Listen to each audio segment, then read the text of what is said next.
Good morning, 6 o'clock on your back to school day if you're in that school district here this morning, but we know a lot going on with families and everything as they get ready to get their kiddos back to school. But this is what we have to deal with. Yeah, we got kindergarten to 9th grade going back in Warren Township. So we're going to have some kids out there at the bus stop, and they may be a little bit warm to start the day, Matt. Yeah, way warmer than yesterday morning. Yesterday we had some 50s. It's so nice yesterday, yeah. Beautiful.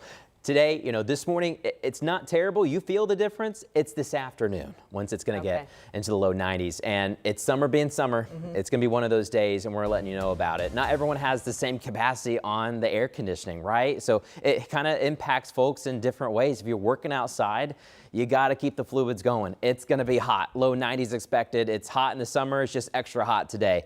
We're in the 70s now, which is not bad. It's the mugginess, though. You notice it as soon as you open the garage door, you head out the front door, you're going to feel it out there this morning. It's 76 right now in Indianapolis, 76 also reporting in Bloomington, a couple of 60s in Wayne County, but we won't stay there long. We're a lot warmer than yesterday morning for sure. It's 70 degrees warmer here in the capital. It's 10 degrees warmer for the Golden Bears this morning, already headed out the door. But a lot of it is the mugginess, and that's the thing. It feels like we are going to head towards 100 degrees here later this afternoon. And the dew points we have right now may actually go up a little bit here later today, just kind of inching up. The big swing was yesterday, but we'll add a little bit more here this afternoon. And that's why we have a weather impact alert, because the max heat index could reach over 100 degrees for the entire state of Indiana, and many of us hitting 105 to maybe up to 108, just depending on where you are. We'll track those numbers throughout the day. There's not a lot of relief today. There may be some relief at times tomorrow. Downpours will start moving in, scattered ones, but today rain chances are very slim. It's gonna be slim pickings out there. Really a lot of sunshine and a couple clouds bubbling up. You may get shade for 10 seconds and then the clouds off to someone else, to your neighbors. But your heat index forecast, this is what we're concerned about. It's gonna feel like it's over 100 starting by about 1 o'clock and then all the way through about 7, 8 o'clock. That's when the heat will really be peaking. But some relief is on the way. Maybe a little bit too much in some spots. The National Weather Service has a flash flood risk now coming up over the state. Not everyone's going to get wet tomorrow, but we're going to have scattered downpours, and the downpours may move kind of slowly. So that's something that we'll have to watch and keep track of. But this is your first alert. There is a slight flash flood risk tomorrow. Let's talk about traffic this morning. It is 6:02. It's 77 degrees.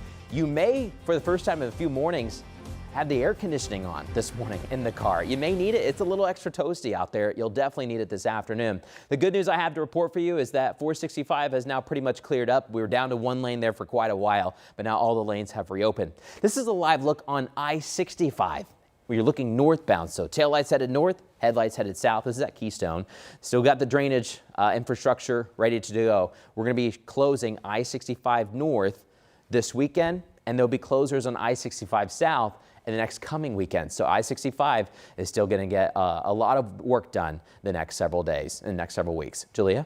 All right, thank you, Matt. A lot of those cars have the AC running pretty cool this morning, just like you do at home, which often means a bump on your electricity bill, too. So now this morning we are getting some new information about the costs and actually why they look higher than they probably did this time last year. A report from the Citizens Action Coalition shows Hoosiers are paying on average $28 a month more for electricity this year than they did this time last year. It is important to note that utility companies can't just increase your rates without getting a green light from the state government first.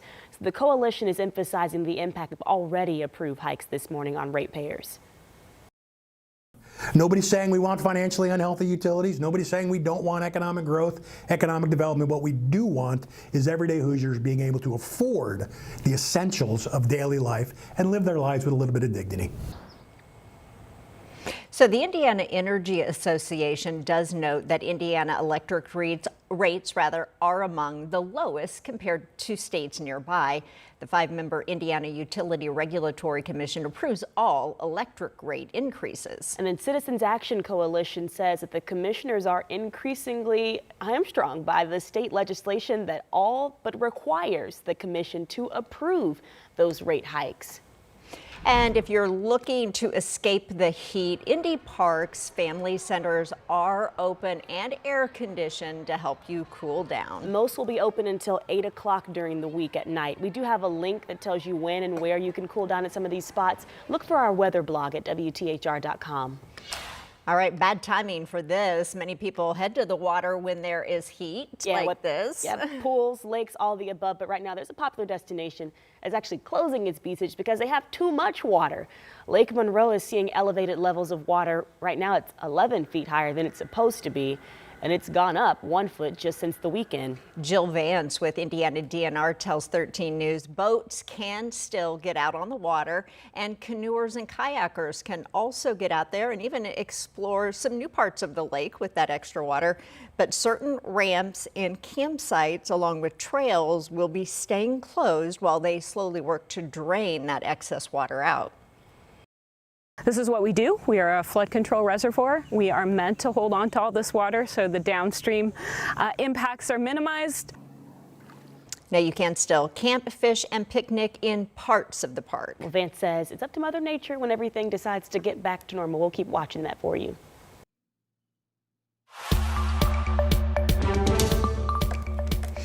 Well, this morning, a 13-year-old convicted of stabbing and killing an Anderson man is beginning a 45-year sentence. Joseph Van Note Jr. was just 13 years old when he killed 61-year-old Mark Miles. Van Note pled guilty without a plea agreement.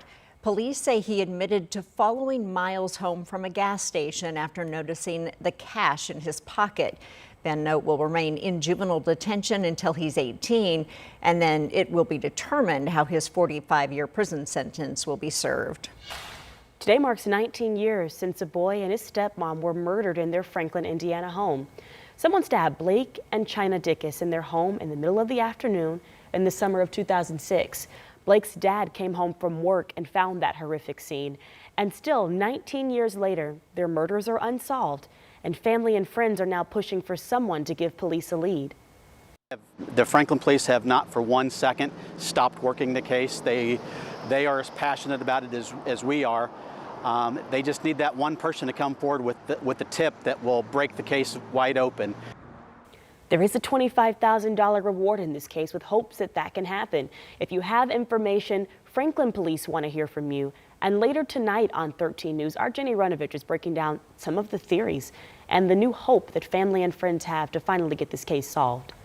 Well, happening today, a woman accused of vandalizing dozens of cars and violently assaulting 2 women is set to be sentenced. Denise Honoria is pleading guilty to charges in 3 incidents. The first for spray painting, get this, 47 cars in an Indianapolis parking garage that was caught on camera. The second for attacking and robbing a woman outside of Methodist Hospital. And the third for assaulting a 72-year-old woman outside of a Broad Ripple grocery store. She is set to officially change her plea today in exchange for a 16-year prison sentence. It is up to a judge today how she serves that time. We will be there in the courtroom and bring you the very latest as it becomes available. Well, after months of back and forth and controversy, the city's search for an animal care services director is nearly over. Yeah, this time a vote to greenlight the new hire was anything but divided. Amanda DeHoney Hinkle used to work at IACS and then worked in Greenfield. Well, now she is coming back to lead, and she's got overwhelming support. It comes after volunteers push back against the last pick, Kelly Diamond. The new pick's approval now heads to the full council for approval on August 11th. All right, Warren Township kids, we have been shouting you out this morning because it's time to get up. It is the first day of school. It's back for you. Yes, it is. Kindergartners to freshmen, it's back to the classroom. Our Anna Chalker beat them all to the school this morning and joins us live there at Warren Central High School. And I know you got there early, so you probably beat a lot of the kiddos' jitters this morning. We did. We are the first ones out here this morning. I think you get a special award if you're the first kid out here. We're waiting on the buses. These kids are ready to go. And so is Principal Taylor this morning. She's ready to go. I mean, Absolutely. Good morning. Good morning. Happy first day of school. I mean, yes. How does it feel? We're already here. We're excited. We're always, I get to be the proud principal of Warren Central High School. I get to serve our students and our families. So I'm super excited to bring them back in the building. It's always great to hear about what happened during the summer. You get stories, and it's exciting. And today is just all about the freshmen. I mean, how does it feel getting really to center today around them? Yes. So we started that last year, and it has been a blast. One of the things we wanted to make our world, which is huge, you know, so you're coming from a middle school to a school with about 4,000 students. So we're focused on their transition, making sure they get acclimated with their schedule, and they start building relationships with their teachers early. What are you most excited for this year? Because we know we got a full year ahead. I'm really excited to see how the new high school diploma meshes with what we've been doing for years. I'm really excited for the experiences that we can give our students. And so if we're able to do what the goal of the high school diploma is, then it'll be some great things that are happening. And biggest piece of advice if your students are watching this morning getting ready, I mean, what's that advice for them? Talk positivity into them. They bring that with them when they come to school. So if they start off with a negative interaction, that many times filters into the classroom. It filters into their relationships with students and staff. So talk that positivity into them so that they can come and blossom. For sure. Thank you so much. And you Absolutely. know, great advice there, kids. We got to get you ready right now. So we're going to be hanging out here all morning ready for that first round of kids. School start here about 7:20. All right, and we're wishing them all the best of luck on their first day. Anna, thank you. Well, today, when the Fever return to Gainbridge Fieldhouse, they will still be without Caitlin Clark. Number 22 still dealing with that groin injury, so the team did confirm she won't be playing when the Fever host the Las Vegas Aces. You can watch the rest of the team, though, in action tonight right here on WTHR as that game airs here on Channel 13. Tip-off is at 7 o'clock. Our Eli Gain will be there and break down all the highlights for us tomorrow morning. It's 6:11. This morning, we're learning the new information about the president being mentioned in documents related to Jeffrey Epstein. This comes as the House Oversight Committee is actually issuing a series of subpoenas related to the case. We have that and more coming your way at 6:15.